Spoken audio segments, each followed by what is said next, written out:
हाँ जी बच्चों, आज हम फंडामेंटल्स ऑफ पार्टनरशिप का एक कॉन्सेप्ट करेंगे जो क्या बोलता है। आप लोग पहले मुझे बताओ, जो हम सारा टाइम ये ड्राइंग्स ड्राइंग्स ड्राइंग्स बोलते रहते हैं, मतलब हम drawings account debited to cash account, या फिर अगर वो गुड्स निकालता है तो हम टू परचेजेस अकाउंट करते हैं। ये जो ड्राइंग्स है, आपको क्या ये बात पता है? आज तक वैसे पहले नहीं पता थी 11th तक। तो ये ड्राइंग्स ना बच्चों आउट ऑफ प्रॉफिट होती है, ठीक है। Actually drawings out of profit होती है हमारी, कि ओनर ने जो ड्यूरिंग द ईयर प्रॉफिट कमाया उसमें से उसने कुछ पैसा घर के लिए निकाल लिया। तो ये हमारी जो ड्राइंग्स टर्म यूज होती है, this is called drawings out of profit, ठीक है। एक होती है ड्राइंग्स आउट ऑफ कैपिटल। हो सकता है ऐसा कि वो अपनी कैपिटल में से अमाउंट विड्रॉ कर रहा है, बिल्कुल कर सकता है, ठीक है, बिल्कुल कर सकता है। क्योंकि ऑब्वियसली उस बंदे ने पैसा लगाया है, कल को उसे लगे कि नहीं भैया मैं तो ना अपनी कैपिटल में से अमाउंट विड्रॉ करना चाहता हूँ, तो क्या तब उसके लिए भी मैं टर्म ड्राइंग्स अकाउंट डेबिटेड लिखूं? क्या लिखूं बताओ? कैपिटल विड्रॉन नहीं, कैपिटल अकाउंट डेबिटेड, क्योंकि जब उसने कैपिटल इंट्रोड्यूस करी थी तब हमने एंट्री क्या करी थी? Cash account. हमने क्या लिखी थी? Cash account debited to capital लिखा था। अब हम क्या करेंगे? Capital account debited to cash account. बेटा वो थोड़ा सा ए इधर घूम जाता है, तो क्या हो गया? तुम लोग मतलब स्पेलिंग पर ध्यान दो, तुम पढ़ाई पे ध्यान मत दो कि कॉन्सेप्ट क्या है, ठीक है। तो capital account debited to cash account, जब कैपिटल इंट्रोड्यूस होती थी तो 11th से ही आप लोग क्या एंट्री करते आए हो? Cash account debited to capital. अब कैपिटल विड्रॉ होगी तो capital account debited to cash. तो ये होती है हमारी ड्राइंग्स आउट ऑफ कैपिटल, ये होता है ड्राइंग्स आउट ऑफ प्रॉफिट। इसके लिए हम एक और टर्म यूज कर सकते हैं, amount withdrawn out of capital. कर सकते हैं पार्टनर्स, ऐसी क्या बात है? किसी ने ज्यादा लगा बच्चा, क्योंकि देखो उसने बंदे ने अपनी कैपिटल में से ही पैसा निकाल लिया। उसने 10 लाख लगाए थे, थोड़े टाइम बाद 1 लाख निकाल लिए, ठीक है। 1 लाख अगर उसने निकाल लिए तो ऑब्वियसली जब वो इंट्रोड्यूस करता है तो उसकी कैपिटल इंक्रीज होती है। कैपिटल का नेचर इज अ लायबिलिटी, ठीक है, तो क्रेडिट हो जाती है। जब भी कैपिटल बढ़ानी है आप क्रेडिट करोगे, कैपिटल रिड्यूस करनी है तो ऑब्वियसली डेबिट कर दो, ठीक है बच्चों।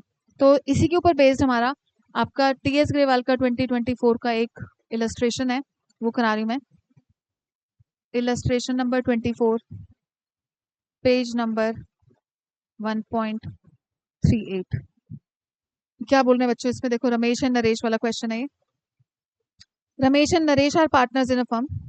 Their capitals as on 1st April 2023 were rupees 2,50,000 and rupees 1,50,000 respectively. तो इसका मतलब रमेश की और नरेश की दोनों की ओपनिंग कैपिटल जो उन्होंने 1st अप्रैल 2023 को लगाई थी, रमेश की कितनी थी बच्चों? 2,50,000। और नरेश की कितनी थी? 1,50,000, ठीक है बच्चों।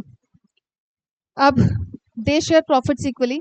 On 1st July 2023 they decided that their capital should be 2 lakh each। उन्होंने डिसाइड किया कि 1st जुलाई से ना हम दोनों अपनी कैपिटल, दोनों हर बंदा 2 लाख कर लेगा। इसका मतलब 1st अप्रैल से 1st जुलाई 23 तक इन्होंने इतनी इतनी कैपिटल रखी अपनी, इसकी 2.5 लाख, इसकी 1.5 लाख, ठीक है। 1st जुलाई को दोनों ने चेंज कर ली, तो 1st जुलाई से 31st मार्च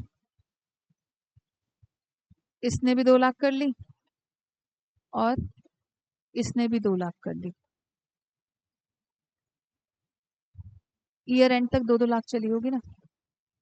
तो अब मुझे बताओ, यहाँ से यहाँ तक 3 मंथ्स का जो इंटरेस्ट लगेगा वो 2.5 लाख पे लगेगा। इसका भी यहाँ से यहाँ तक 3 मंथ्स का क्या निकाले थोड़े में, ऑब्वियसली इसने निकाले, इसने विड्रॉ कर लिए, इसने इंट्रोड्यूस कर लिए। इसके 2.5 लाख लगे हुए थे बेटा, और इसने दो, तो इसने 50,000 विड्रॉ किए और इसने 50,000 इंट्रोड्यूस करे, ठीक है। आप इंटरेस्ट ऑन कैपिटल की अगर बात पर आओ तो इसका 3 महीने का इंटरेस्ट लगेगा 2.5 लाख पे और इसका 1.5 लाख पे। फिर रिमेनिंग 9 मंथ्स का, एक्चुअली 1st जुलाई से 31st मार्च, 9 9 महीने का दोनों का 2 लाख पे लग जाएगा। एक का कैलकुलेट कर लो, दूसरे का सेम बन जाएगा। बेटा उसने 2.5 लाख लगा तो रखा है। नरेश ने भी तो 1.5 लाख 3 महीने तक फर्म में इन्वेस्ट किया हुआ था, तो मतलब उसके 1.5 लाख में इंटरेस्ट ही नहीं दोगे? भाई तूने मुझे 1.5 लाख रुपया दिया सेशन स्टार्टिंग में कि मैम ये रखो 1.5 लाख। नहीं, ड्राइंग्स नहीं है ये amount withdrawn out of capital या कैपिटल इंट्रोड्यूस्ड वाली बात है। हाँ, ऑब्वियसली इंटरेस्ट कैलकुलेट कर रहे हैं हम लोग। ठीक है,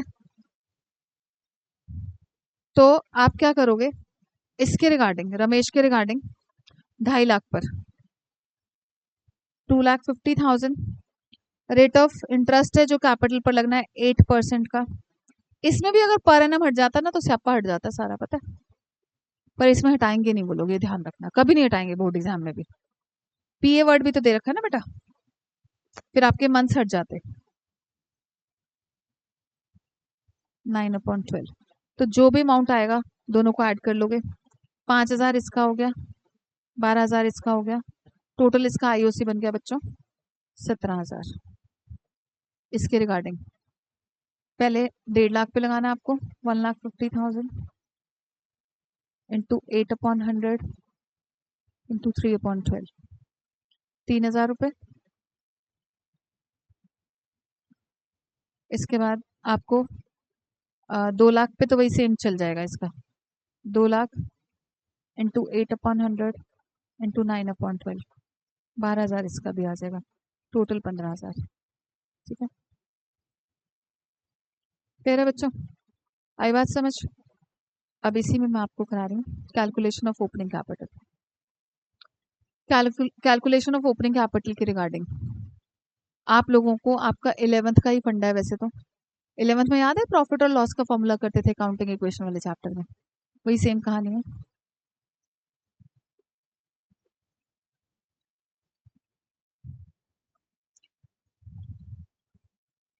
हाँ जी बेटा, दिखा रही हूँ।